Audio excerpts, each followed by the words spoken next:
Hey, welcome loyal Cubs fans. This is Dave here. Welcome to my YouTube channel. Got some exciting news today. Today is the 14th of July. We're a day away from the All-Star break, and Cubs are now one full game ahead of Milwaukee for the division. They've been trailing them for a little while, even though Cubs are 15 games above 500, and they still got to play tonight and tomorrow before the All-Star break. They are getting some help from the Pittsburgh Pirates, who have beat Milwaukee 4 games in a row in a doubleheader. They won both games today. So if you're out and about, please buy Pirate fans a shot. They deserve it. It's pretty exciting. Hoping Hendricks looked like the old professor last time out, going 8 1/3 innings. Only gave up 1 unearned run. Unfortunately, for some reason, the Cubs lack scoring when Hendricks pitches. Really unfortunate that he didn't get the win last time, and then we ended up blowing that game. And a lot of extra inning games lately too. I'm thankful we do have the All-Star break. It's going to be more of a grind as we play a lot of games in a row. Looking right now after tomorrow going into the break, we played five less games than Milwaukee Brewers. I guess an advantage is they have that dome, so they don't have many rainouts. It's been pretty bad weather in the Midwest, Chicago. Beginning of the year. But Cubs, they scored 5 runs. It took the 10th inning to get that 5th run over to it. They were averaging 5 runs a game. Getting into California, things were a little bit more challenging. Lost 2 out of 3 against the Giants. 2 games were extra inning losses. That's always a heartbreaker.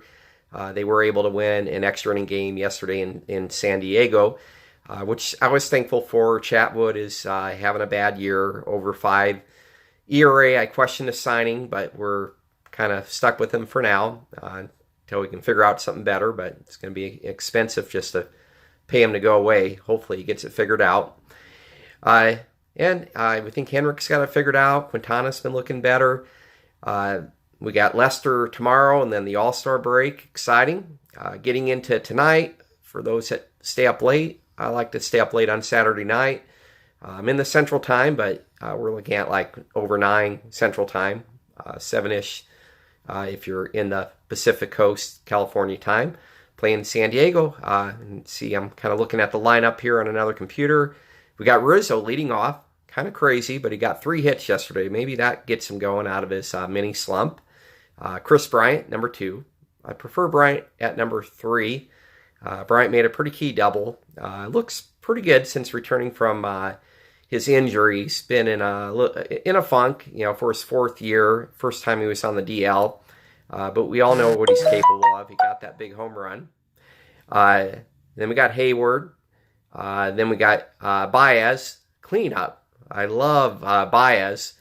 I wish he'd walk more like a lot of people, but he's just a blast running around the bases. Yesterday he steals second, a bad throw, and the guy in the outfield bobbles the ball. Of course, Baez is gonna round third and score. That's what he does. He scores runs. He's a risk taker. He creates stress on the defenders, and they make mistakes. And that turned out to be the winning run, too, 5-4. So it's amazing. And his defense yesterday was an animal. I mean, Chatwood gave up a lot of contact, and he was helping Chatwood out. I mean, for Chatwood only to give up 3 runs in 5 innings, that's pretty, you take that out of number 5 man. I mean, it wasn't pretty. He walked, I think, 3 or 4 guys, hit one batter. He hit the pitcher, and then one time he gives up a hit to the pitcher, and then it's a 2-run homer after by the leadoff guy. That's frustrating, to say the least, but glad the hitters came through. For some reason, we're 10 wins and 8 losses when Chatwood pitches. Not that Chatwood's pitching great. He's pitching bad. But the defense steps up. Getting in later in the innings, the team steps up. So it's not pretty, but they find a way to win. And I like to see the team do the same thing for Hendricks, because coming into this year, I thought he was going to be our best pitcher. He looked like our best pitcher last time. But he needs to hit those corners. He's not a fast, 88 mile an hour, 84. So hitting the corners, I felt like a lot of games he didn't get the breaks. Hendricks. Anyway, going off on a tangent, after Baez, we got Happ. A lot of fans have been frustrated with Happ. Batting 252, it would be more respectable if he had more power numbers and more RBIs.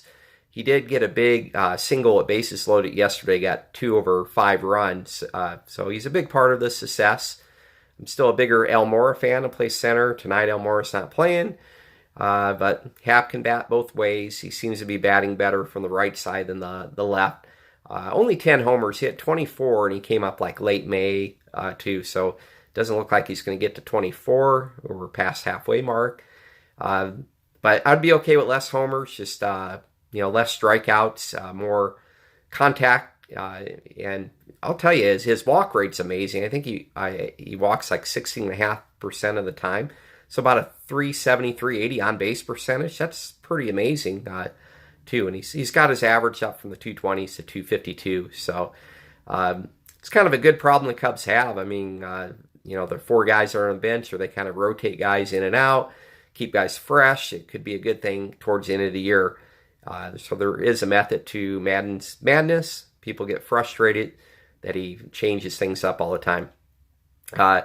Russell, he's been batting 298 last 14, 15 games. Really, Chili Davis, I'd say a compliment. Russell and Hayward really improved their averages, too. I mean, they both obviously come with a lot of hype. Russell was one of the better prospects in the minor leagues, but hitting like in the 230s. One year he had 21 homers and 95 RBIs. Doesn't look like he's going to get to those numbers, but he's staying healthy, and been playing better defense of late. He had kind of a defensive slump for a little bit, but he's making hits. He's getting on base, too. So it's pretty exciting. And then Victor Caratini's playing for Wilson Contreras. Contreras, he's an all-star. He deserves it. Yesterday, a rough day. Contreras going 0 for 4 with 3 Ks. But Caratini, I think Caratini's good enough. Definitely like him a lot better than Jimenez. Glad they made that move, because that was almost an automatic out. Caratini, I think he's somewhere around 270. Hasn't quite had the home runs yet, but he had like a big double the other night. And I think he should play 2 out of 5 games, catch him one time, maybe play first base, heck, play him third base. I don't know. I know Contreras is an animal, good enough to play 4 out of 5. So if there's a way you can figure out how to get Caratini in the lineup, I think that makes for a better team. He definitely can pinch hit, contribute, too. And Hendricks, too, he can help his own cause, too, if he can bat a little bit better. He kind of struggles bunting and stuff, too.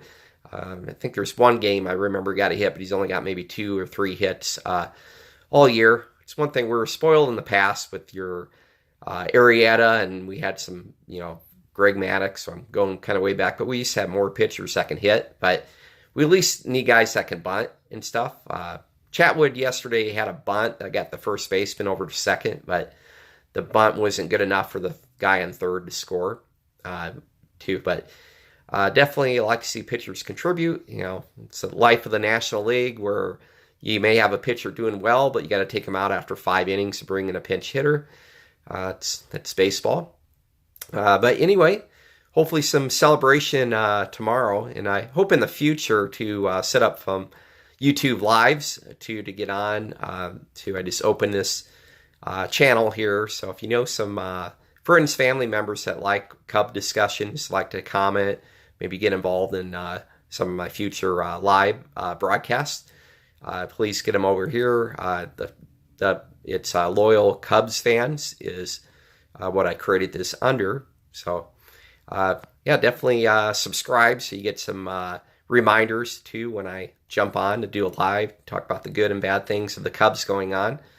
Pretty exciting times right now. Definitely some exciting times. So, getting into the All-Star break, and then we can talk about the Home Run Derby, too. We got Baez and Schwarber participating in that, and then Contreras and Baez made it as an All-Star. I'm excited to maybe see if they can catch a base stealer together, get some big hits. And then Lester was a lone pitcher, made the All-Star, very much deserved. Because he's going to pitch on Sunday, he's not going to participate. So he'll be fresh after the break to take his spot in the rotation. I think he'll be the second pitcher. They're going to switch things around, just like they switched Hendricks a pitch today instead of Lester, and Lester tomorrow. And then that will be the rotation for the immediate future after the break. So let's get a win tonight. Oh, by the way, since the Pirates have really helped the Cubs tonight, if you're out and about, please buy a Pirates fan a shot too. Thank them. They beat the Brewers 4 games in a row, in both games of a double hitter. So it's some exciting times. Let's do it. Go Cubs, go.